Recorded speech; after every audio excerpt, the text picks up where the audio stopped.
am Srishti and welcome to Digital Gyan. Today I will explain you DAV Class 7 Chapter 1 Monkey Trouble that was written by Ruskin Bond.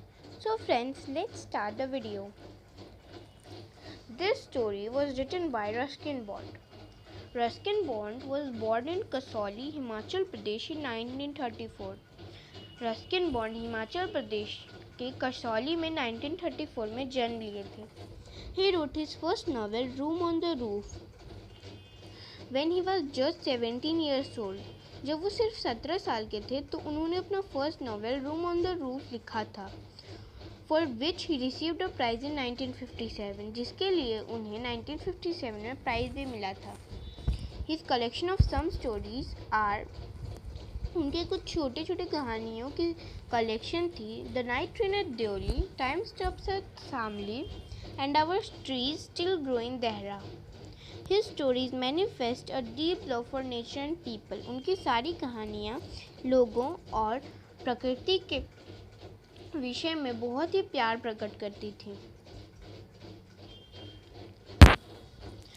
Grandfather bought Tuttu from a street entertainer for the sum of 10 rupees.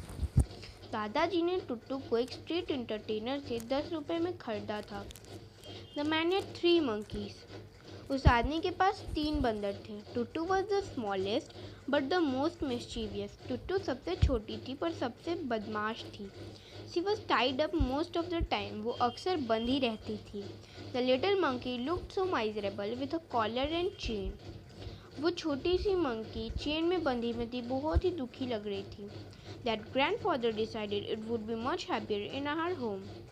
इसलिए grandfather ने ये decide किया कि वो हमारे घर में ज़्यादा खुश रहेगी. Grandfather had a weakness for keeping unusual pets. Grandfather को अलग अलग पेट्स रखने की कमज़ोरी थी. It was a habit that I at the age of 8 or 9 use to encourage. और यही वो आदत थी जो कि मैं जब 8 या फिर 9 साल का था तो इसे बढ़ावा देता था. Grandmother at first objected to having a monkey in the house. दादी माँ ने तो पहले घर में एक मंकी रखने से मना कर दिया. You have enough pets as it is, she said, referring to grandfather's goat, several white mice and a small tortoise. उन्होंने दादाजी के बकरी, कुछ छोटे उजले चूहे और एक छोटे से कछुए को दिखाते हुए कहा, तुम्हारे पास बहुत सारे पेट्स हैं. But I don't have any, I said. मैंने कहा, पर मेरे पास एक भी नहीं है. You are weak enough for 2 monkeys. तुम ही 2 बंदरों के बराबर हो. One boy in the house is all I can take. एक बच्चा घर में मैं इतना ही संभाल सकती हूँ. But Tuttu isn't a boy, said grandfather triumphantly. पर दादाजी जल्दी से बोले, पर टुट्टू बॉय नहीं है. This is a little girl monkey. ये एक छोटी सी गर्ल मंकी है. Grandmother gave in. ग्रैंडमदर ने हार मानी. She had always wanted a little girl in the house. वो हमेशा अपने घर में एक छोटी सी गर्ल को चाहती थी. She believed girls were less troublesome than boys. वो ऐसा मानती थी कि लड़कियां लड़कों से कम तंग करती हैं. टुट्टू was to prove her wrong. पर टुट्टू ये गलत साबित करना चाहती थी. She was a pretty little monkey. वो एक छोटी सी प्यारी सी मंकी थी.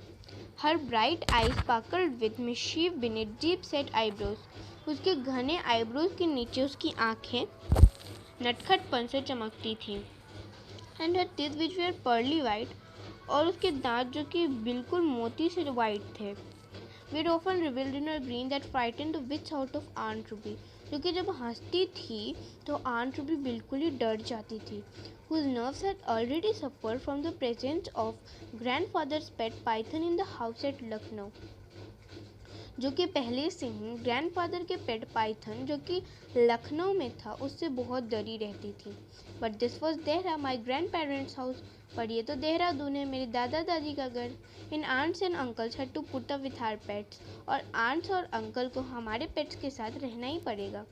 One day aunt Ruby took us all by surprise. एक दिन आंट रूबी ने हम सबको एक सरप्राइज दिया. She announced that she had become engaged. उन्होंने ये अनाउंस किया कि वो एंगेज हैं. We had always thought that Aunt Ruby would never marry. हम लोग हमेशा ये सोचते थे कि आंट रूबी कभी शादी नहीं करेगी। She had often said herself, वो अपने आप से भी हमेशा यही कहती थी। But it appeared that the right man had now come along in the person of Rocky Fernandez, a school teacher from Goa. But अब ऐसा लगता है कि एक सही आदमी आंट रूबी को मिल गया है, जो कि है रॉकी फर्नांडिस, गोवा का एक school teacher. Rocky was a tall, film jawed, good natured man. Rocky एक लंबा और अच्छे व्यवहार वाला आदमी है, who visited the house quite often and brought me chocolates and cashew nuts, जो कि जब भी हमारे घर आता है तो मेरे लिए चॉकलेट्स और काजू लेकर आता है, of which he seemed to have an unlimited supply, जिससे मुझे ये लगता है कि उसके पास एक अनलिमिटेड सप्लाई है। He also taught me several marching songs, उसने मुझे कई मार्चिंग सॉन्ग्स भी सिखाए। Naturally I approved of Rocky, उसके बाद फिर रॉकी ने मेरा भी दिल जीत लिया। Aunt Ruby won my admiration for having made such a wise choice. Aunt Ruby ने सच में बहुत सोच समझ कर रॉकी को चुना था। One day I overheard them talking of going to the bazaar to buy an engagement ring. एक दिन मैंने उसे ये सुना कि वो लोग बाजार एक engagement ring खरीदने जा रहे हैं। I decided I would go along too, but as Aunt Ruby had made it clear that she did not want me around, I decided that I had better follow at a discreet distance. मैंने भी उनके साथ चलने का सोचा, पर aunt Ruby ने ये साफ साफ बता दिया था कि वो मुझे अपने आसपास नहीं चाहती है, तो मैं एक ऐसी दूरी पर चलने का निश्चय किया जहाँ से मैं ना दिखूं। Discreet, that does not attract attention, ऐसी दूरी जहाँ से हम लोग किसी को ना दिखें। Toto becoming aware that a mission of some importance was under way, Toto ये समझ गया कि कुछ मिशन चल रहा है। डिसाइडेड टू फॉलो मी, उसने भी मुझे फॉलो करने का डिसाइड किया। But as I had not invited her along, but जैसा कि मैंने भी उसे अपने साथ नहीं बुलाया था, she too decided to keep out of sight, तो उसने भी मेरे नज़रों से दूर रहकर चलने का सोचा। Once in a crowded bazaar, I was able to get quite close to Aunt Ruby and Rocky without being spotted.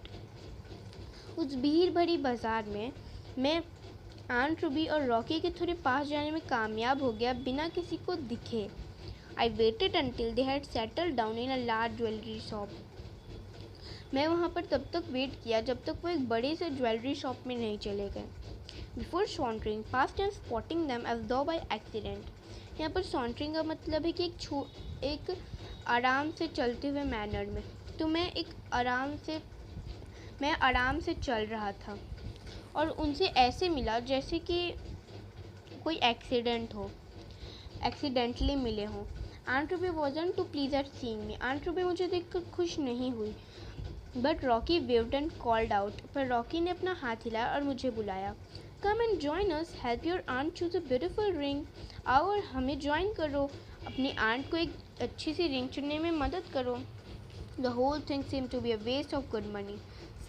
ये सारी चीज़ें मुझे अच्छे पैसे की बर्बादी लग रही थी। But I did not say so. पर मैंने ऐसा कुछ नहीं कहा। Aunt Ruby was giving me one of her most unloving looks. वो मुझे बहुत ही अजीब तरह से घूर रही थी। While the jeweler and Aunt Ruby were sifting through the diamond rings, जब आंट रूबी और ज्वेलर सारे डायमंड रिंग्स को देख रहे थे, टुट्टू had slipped into the shop without being noticed by anyone but me. तभी टुट्टू शॉप में घुस गया बिना किसी के नज़र में आए, पर मैंने उसे देख लिया था। A little squeal of delight was the first sign she gave of her presence. यहाँ पे स्क्वील का मतलब है चीखना, धीरे से चीखना। जब वो पहले धीरे से चीखी तभी उसके होने का पहला साइन मिल गया। Everyone looked up to see her trying on a pretty necklace. वो एक सुंदर सा हार अपने ऊपर ट्राई कर रही थी। And what are those stones? I asked. तभी मैंने पूछा, और ये पत्थर क्या हैं? They look like pearls, said Rocky. Rocky ने कहा, ये मोतियों जैसे दिख रहे हैं। They are pearls, said the shopkeeper. दुकानदार ने कहा, ये मोतियाँ हैं। Making a grab for them. इनसे मोतियों की माला बनेगी। It's that dreadful monkey, cried Aunt Ruby. Aunt Ruby जोर से चिल्लाई, ये तो वही मंकी है। I knew the boy would bring her here. मैं जानती हूँ कि ये बच्चा ही इसे यहाँ पर लेकर आया होगा। The necklace was already adorning Tutu's neck. यहाँ पर adorning का मतलब है सुंदर से उसे सजाना, अच्छे से सजता हुआ। नेकलेस पहले से ही टुट्टू के गले में बहुत सुंदर लग रहा था. I thought she look rather nice in them but she gave us no time to admire the effect. मुझे ऐसा लग रहा था कि वो उसमें बहुत सुंदर लग रही है, पर उसने हमें सोचने का मौका ही नहीं दिया. Springing out of her reach, Tutu dodged around Rocky, slipped between my legs. सबके नज़रों से दूर होते हुए टुट्टू रॉकी के बगल से उछली, मेरे पैरों के नीचे से गई और and made for the crowded road, और भीड़ भरे रोड की तरफ चली गई. I ran after her shouting to her to stop but she wasn't listening. मैं उसके पीछे दौड़ा और उसको रुकने के लिए बोल रहा था, पर वो नहीं सुन रही थी. The jeweler left his shop and ran after us. Jeweller ने अपनी दुकान छोड़कर हमारे पीछे दौड़ने लगा. So did Rocky. So did several bystanders who had seen the incident. फिर रॉकी हमारे पीछे आया और फिर वो सारे लोग जिन्होंने ये दृश्य देखा था. And others who had no idea what it was all about.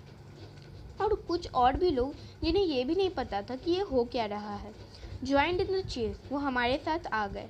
As grandfather used to say in a crowd, everyone plays follow their leader, even when they don't know who is leading. जैसा कि मुझसे दादाजी हमेशा कहा करते थे कि एक भीड़ में सब लोग ये मानते हैं कि लीडर को फॉलो करो, जबकि वो लोग ये भी नहीं जानते कि लीडर कौन है. Not everyone knew that the leader was Tutu.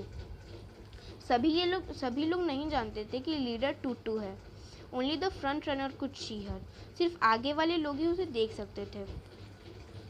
She tried to make her escape speedier by leaping onto the back of a passing scooterist. उसने अपने तेजी को बढ़ाने के लिए एक गुजरते हुए स्कूटरिस्ट के ऊपर चढ़ गया. The scooter swerved into a fruit stall and came to a standstill under a heap of bananas. यहाँ पे स्werve का मतलब है जल्दी से एक टर्न लेना. तो वो स्कूटर जल्दी से एक टर्न लेता है और फ्रूट स्टॉल में घुस जाता है जहाँ पे बहुत सारे बनानास होते हैं. While the scooterist found himself in the arms of an indignant fruit seller. यहाँ पे indignant का मतलब है जो कि बहुत ही गुस्सा और बहुत ही आश्चर्यचकित हो. तो वो स्कूटरिस्ट ने अपने आप को उस फ्रूट सेलर के हाथों में पाया जो कि बहुत ही गुस्सा और आश्चर्यचकित था. टुट्टू peeled a banana and ate part of it before deciding to move on. टुट्टू ने आगे बढ़ने से पहले केले को छीलकर उसका कुछ पार्ट खा लिया. From an awning, she made an emergency landing on a washerman's donkey. यहाँ पर awning का मतलब है एक ऐसा कपड़ा जो कि दुकानों के बाहर लगा रहता है जिससे धूप और बारिश दुकानों में नहीं आती है. तो टुट्टू उसी कपड़े पर चढ़ गया और वहाँ पर से कूदकर एक धोबी के डंकी पर चढ़ गया. The donkey properly panicked and rushed down the road. वो डंकी अचानक से झुका और रोड पर बहुत जोर से दौड़ने लगा. While bundles of washing fell by the wayside. और सारे धुले हुए कपड़े इधर उधर गिरने लगे. The washerman joined in the chase. Washerman भी हमारे साथ जुड़ गया. Children on their way to school decided that there was something better to do than attend classes. Children जो कि स्कूल जा रहे थे उन्होंने सोचा कि यहाँ पे क्लासेस अटेंड करने से ज़्यादा कुछ अच्छा हो रहा है. With shouts of glee they soon overtook their panting elders. यहाँ पे glee का मतलब है बहुत ही ज़्यादा एक्साइटमेंट से भरे हुए और panting का मतलब है हाँफते हुए. तो वो लोग बहुत ही उत्सुकता से भरे हुए सारे जो हाँफ रहे थे उन्हें भी पीछे छोड़कर आगे बढ़ने लगे. Tutu finally left the bazaar and took a road leading in the direction of our house. Tutu ने आखिरकार बाजार को छोड़ा और वो रोड लिया जो कि हमारे घर की तरफ ही जा रहा था. But knowing that she would be caught and locked up once she got home. पर वो ये जानता था कि जब वो घर जाएगा तो फिर से वो लॉक हो जाएगा. She decided to end the chase by ridding herself to the necklace. यहाँ पर रिडिंग का मतलब है उससे मुक्त करना. तो उसने उस चीज़ को वहीं पर ख़त्म कर अपने आप को उस हार से मुक्त करने का सोचा. Deftly removing it from her neck. यहाँ पे डेफ्टली का मतलब है जल्दी से. उसने जल्दी से अपने गले से हार निकाला और एक छोटे से नाले में फेंक दिया जो कि रोड के नीचे ही बह रही थी. The jeweler with a cry of anguish plunged into the canal. यहाँ पे anguish का मतलब है जो कि बहुत ही चिंता भरा हो और plunged का मतलब है जो कि सीधे जाकर कूद जाए. तो ज्वेलर बहुत ही मतलब चिंता में भरा हुआ उस कैनल में कूद जाता है। So did Rocky, so did I, और उसके बाद फिर रॉकी, उसके बाद फिर मैं, so did several others people, फिर सारे के सारे लोग, बोथ एडल्ट्स एंड चिल्ड्रन, सारे बूढ़े बच्चे, सारे जवान और बच्चे। It was to be a treasure hunt, ये बिल्कुल एक ट्रेजर हंट जैसा था। सम 20 मिनट्स लेटर, कुछ 20 मिनट बाद, Rocky shouted, I have found it, Rocky चिल्लाया, मुझे मिल गया। Covered in mud, water lilies, ferns and tadpoles, कीचड़ में, वाटर लिलीज, छोटे मेढक के बच्चों और फर्न्स में लिपटे हुए we emerged from the canal, हम कैनाल से बाहर निकले। And Rocky presented the necklace to the relieved shopkeeper, और उसके बाद फिर रॉकी ने उस हार को उस शॉपकीपर को दे दिया। Finally the ring was bought, the engagement was announced and a date was set for the wedding. आखिरकार एक रिंग खरीदा गया, एंगेजमेंट हुआ और उसके बाद फिर शादी के लिए एक डेट चुना गया। A few days before the wedding, I found Tutu in the kitchen helping grandmother prepare the wedding cake. शादी के कुछ दिन पहले मैंने टुटू को दादी माँ के साथ किचन में वेडिंग केक बनाते हुए देखा। Tutu often helped with the cooking, and when grandmother wasn't looking, added herbs, spices, and other interesting items to the pots. Totu अक्सर दादी माँ की खाने बनाने में मदद करता था, और जब दादी माँ नहीं देखती थी तो उसमें हर्ब्स, स्पाइसेस और अलग अलग आइटम्स डाल देता था। I am not sure exactly what went into that wedding cake, मैं ये पक्का नहीं हूँ कि उस वेडिंग केक में क्या क्या मिलाया गया। When grandmother wasn't looking, जब grandmother नहीं देख रही थी, but I did spot Tutu stirring in some red chili sauce, bitter gourd seeds and a generous helping of eggshells. यहाँ पे stirring का मतलब है मिलाना, पर मैंने टुट्टू को केक में रेड चिली सॉस, करेले के बीज और कुछ अंडे के छिलकों को मिलाते हुए दिखा। It's true that some of the guests were not seen for several days after the wedding, but no one said anything against the cake. ये सच है कि कुछ गेस्ट शादी के कुछ दिन बाद नहीं दिखे, पर किसी ने भी केक के बारे में कुछ भी नहीं कहा। Most people thought it had an interesting flavor. बहुत से लोग ये सोच रहे थे कि इसमें एक इंटरेस्टिंग फ्लेवर है। So friend, that's for today's video. If you like my video, then don't forget to like it and subscribe to my channel. Okay friends, bye.